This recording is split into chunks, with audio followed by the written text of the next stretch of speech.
l'amour injuste que l'homme a reçu de Dieu. Vous savez, l'amour de Dieu a commencé dès le commencement, quand Dieu a créé l'homme. Vous savez pourquoi? Parce que Dieu a créé l'homme à son image. Et en plus, il a fait quoi? Il a rendu l'homme un être vivant. Il lui a donné le souffle de la vie. Le souffle de la vie n'est rien d'autre que l'esprit et l'âme. Et cela vient de Dieu. Ça ne vient pas de nous-mêmes, mais ça vient de Dieu. Dieu a donné à l'homme la conscience à travers le souffle de vie. C'est pour ça que l'homme, c'est la seule créature de Dieu qui a la conscience. Vous savez, l'amour de Dieu, on peut le comparer à l'amour d'un père pour son enfant. Je dis bien comparer, parce que l'amour de Dieu est tellement grand. On peut le comparer aussi à l'amour d'une mère pour son enfant. On peut le comparer aussi à l'amour d'un homme qui aime sa femme.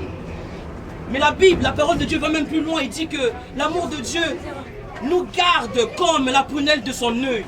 Amen. Pourquoi je vous parle de l'amour de Dieu? Parce que Dieu, il a prouvé son amour. Comment il a prouvé son amour?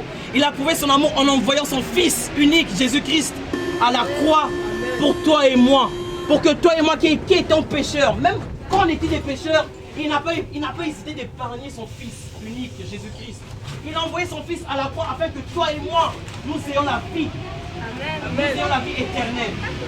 Vous savez qu'est-ce qui empêche l'homme de voir l'amour de Dieu aujourd'hui? C'est le péché. Le péché nous sépare de Dieu. Le péché sépare l'homme de Dieu. Et laissez-moi vous dire, Jésus-Christ est mort pour cela. Jésus-Christ est mort pour que l'homme se réconcilie à Dieu. Vous savez, la Bible nous parle beaucoup du peuple d'Israël. Le peuple d'Israël, c'était le peuple élu. Ce peuple-là, en fait, Dieu avait tout fait pour eux. Il les avait libérés de l'esclavage en Égypte. Il les avait libérés de beaucoup de choses. Il les avait donné beaucoup de bénédictions. Mais ce peuple était rebelle à Dieu. Ce peuple-là, malgré que Dieu les a libérés, ce peuple s'est rebellé à Dieu.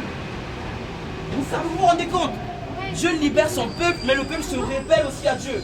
Ils ont commencé à idolâtrer, à prier des statues, à prier le fameux Baal, un Dieu mort, une statue qui ne voit pas, qui n'entend pas. Mais Dieu, à chaque fois, tout cela, l'idolâtrie, vous savez, l'idolâtrie c'est un double péché dans la Bible. L'idolâtrie, Dieu n'aime pas ça. Et Dieu, il était irrité, il était en colère contre ce peuple d'Israël. Il a même essayé à plusieurs fois de détruire ce peuple. Mais à cause de son amour, je dis bien, à cause de son amour, en fait, plus il était fâché contre ce peuple, plus il aimait ce peuple, en fait. Du coup, ça lui empêchait de détruire ce peuple. Vous savez, la Bible dit, le péché est une nature de l'homme. L'homme est pécheur de nature. Mais là où le péché a abondé, la grâce de Dieu a surabondé. Cela n'est pas